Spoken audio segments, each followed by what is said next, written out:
All right, so in the kitchen, you always want to start with the microwave plate. You want to clean that in the sink. So you always go over to the microwave, grab the plate. Also, always being careful not to chip it, damage it, or anything like that. You want your Jif kit, so you get your non-scratch scouring pad in there. A little bit of water, just to wet the surface and the scouring pad. A little bit of Jif. Don't need a lot of Jif. This is true on every surface, a few drops at maximum. You want to clean that plate. Now sometimes these can be really dirty and you'll need to do a lot of scrubbing. Sometimes it looks like they haven't used it and it won't need as much effort as well. So both the top and the bottom, make sure that you get all the bits and pieces. And then you rinse that off.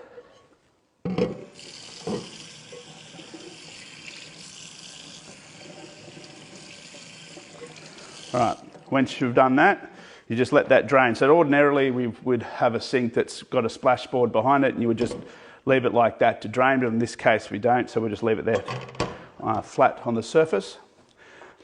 Then you'll get your blue microfiber, fold it as we always do into quarters, general cleaner, and come over to the microwave. Take out the arm or the rotisserie bit, I don't even really know what that's called.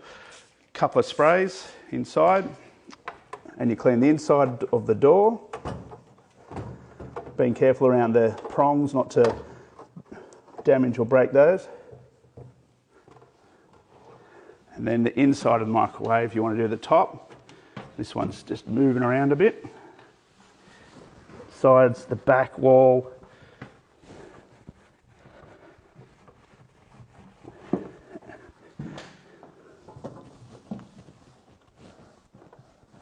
Now sometimes you'll see in the back of the microwave here on the join, there can be a bit of build up.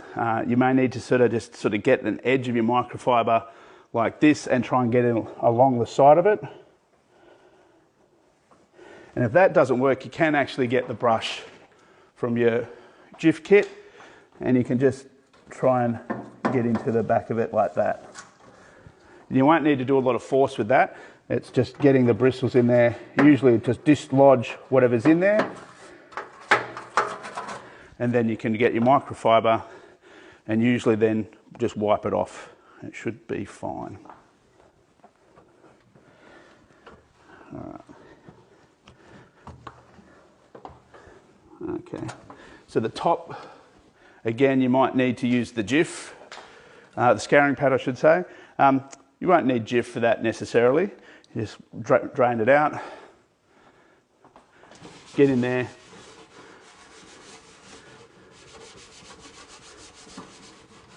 Again, you probably just need to dislodge it. You probably don't need to scrub away too much. And depending on where the microwave is in the kitchen, so if it's on a bench like this, the average person is obviously standing above it. The owner of the home or the business is never seeing that unless they're going to stick their head in like I just was. And so it's very possible that it is dirty because they just don't see it. Obviously, if the microwave's on a counter, it's head height or something, it's very much more easily seen. And so maybe they've cleaned that a bit more after use. But either way, it's our job to look, make sure it is clean, and if it's not, to do what we need to do to get it clean. We then replace this bit.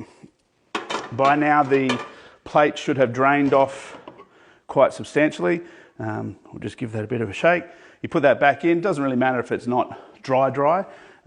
It's going to dry obviously before too long and it won't do any damage. Microwaves are designed for liquids. Obviously when they're cooking they can splash, so it won't cause any damage. Then put these things back over where they were. We do the outside of the microwave just to finish the microwave off. So a couple of sprays again on the front and the top.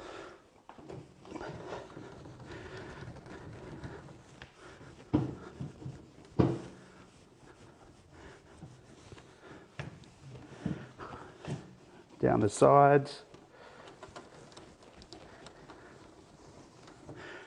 across the front. Now obviously on the front is where the most of the dirt is going to be, especially around the keypad. People are preparing food, they often have food on their hands while they're doing it, so it's quite common to around the keypad and the latch here to have a bit of food or dirt that needs a bit of a clean. With the latch, these types of latch especially which go in, sometimes you need to hold that down a bit, just go around that. If there's food between the latch and the casing, this one's fine, just demonstrating. And then on the other side, which I'll reach around. Now ordinarily you would of course go around and have a look and make sure, but we're filming here, so I'm trying not to get in the way of the camera at the same time.